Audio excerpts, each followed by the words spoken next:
La Liga kicking off this weekend. Actually, on Friday, Valencia and Getafe game you can watch on ESPN Plus. As mentioned, sans Messi, Barcelona opens on Sunday against Real Sociedad. That match on ABC. Real Madrid, they open on Saturday away to Alaves. It is indeed Real Madrid. Next up on our list of 20 La Liga teams in 20 days. Second last year behind Atleti. New manager in charge, Carlo Ancelotti, of course, taking over for Zinedine Zidane.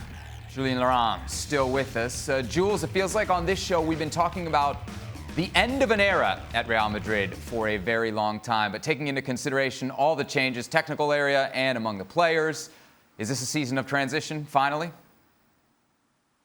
Certainly, Sevilla, I think so. When Sergio Ramos leaves the club and Raphael Varane to a certain extent as well, plus the change of manager, as you said, it clearly feels like there's certainly the end of a cycle, a transition, and then if you think already about next summer, because you have to, that's what big clubs do, there's just 1 year left on Isco's contract, on Modric's contract, on Bale's contract, on Marcelo's contract, and also in a year's time, the release clause for Erling Haaland is very reachable, let's put it that way. And Kylian Mbappe is probably on a free as well. So you feel that right now is a transition, but the real transition maybe is also in a year's time for Real Madrid.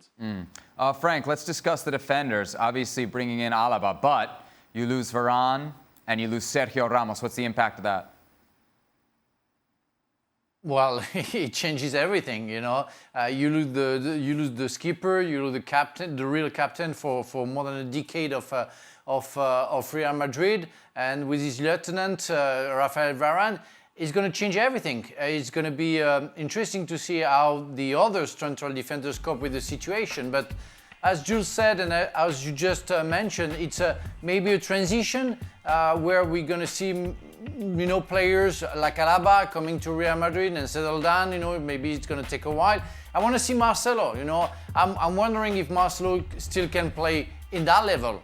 Because the last time I saw him, he was nowhere near it, you know, and he's been more prominent for his teammate than he was for the opponent. So we're going to see. And it's time for Militao to show his strength because Real Madrid will need him a lot. But of course, it's going to change everything. I mean, you have to be strong defensively in order to win games because, of course, you will have always chances. But you have to make sure, and Chelsea proved it last year in the Champions League, you have to be firstly strong defensively in order to stabilize the team and to have a chance to win. You see that Real Madrid potential 11.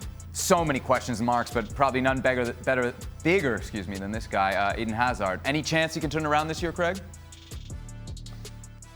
Well, I mean, crystal ball, what fitness? Desire. I would very much doubt he's going to turn into the player that Real Madrid hoped that they were getting, thought they were getting. Now, should he be better than he's been? Yes, if he's fit enough, yeah. But they're not getting that guy, Stevie. Are they? They're not getting that guy that carried Chelsea, and seemingly was quite happy to do that. And so you look at that 11, even with him coming in. And, I mean, if I was the rest of the teams, I'd be fancying my chances. What? 5 goals and 6 assists in 2 years? It's shocking when you see it on the graphic, it's right? Absolutely ridiculous. And I'll tell you, not just Hazard, but Real Madrid better be very, very careful. There's all this talk about Mbappe and Haaland is one thing. But if this time next year Real Madrid have had a horrendous year, they're going to lose more of their established players, your Modric's. How long's Benzema going to last? If Hazard has another complete meltdown that he did this year, you're losing Bale.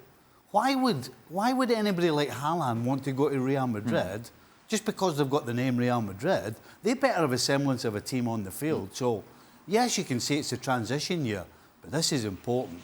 And one of the reasons it's important is Eden Hazard. Frank, sounds like a big job for Carlo Ancelotti to get all these guys right. Well, yes, lots of work, lots of talking, I guess. The players have the talent.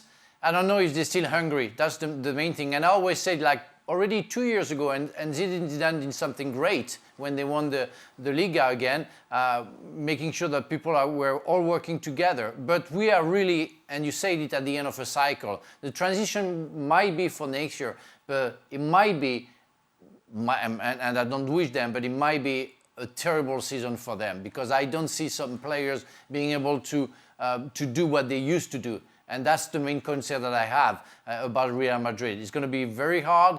The players going to suffer. And I wish the best for Carlo Ancelotti, because he's a fantastic coach, but he can't do miracle, I guess. Jules, if anyone has fanned the flames for Eden Hazard on this show, it's been you. Do you think there's any chance that this could be the year for him at Real Madrid?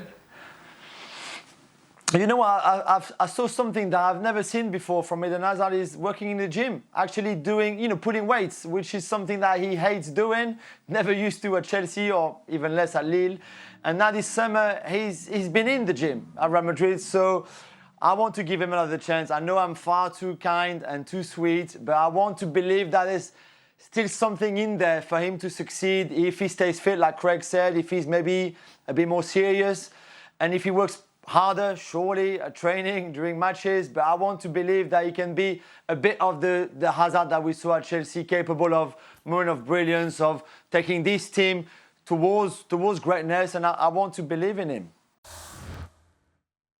Well, thank you very much for watching ESPN on YouTube. For more sports highlights and analysis, be sure to download the ESPN app. And for live streaming, premium content, and let's not forget as well, ESPN FC 7 days a week. Subscribe to ESPN+.